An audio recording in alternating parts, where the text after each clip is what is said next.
Ano ang kahulugan nito sa karera mo, Messi? Lahat-lahat ay naging dahilan para mas maging palaban ako kaysa sa naging mga magulang ko.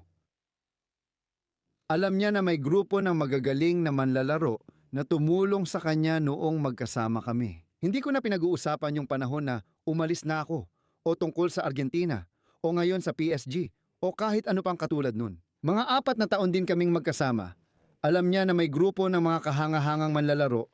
Palagi ko namang sinasabi yon. Ibig sabihin, maraming mga bituin at sa tamang panahon, tamang edad, perpekto para sa aming lahat. Nagkasama-sama kami at talagang kailangang mangyari yon.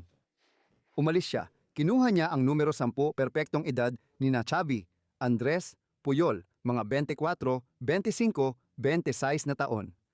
Mga veterano, medyo mas matanda, perpekto. Mga taong dumating para tumulong at mag-ambag. Sa kanilang lahat, nabuo ang isang chemistry na minsan lang mangyari sa buhay.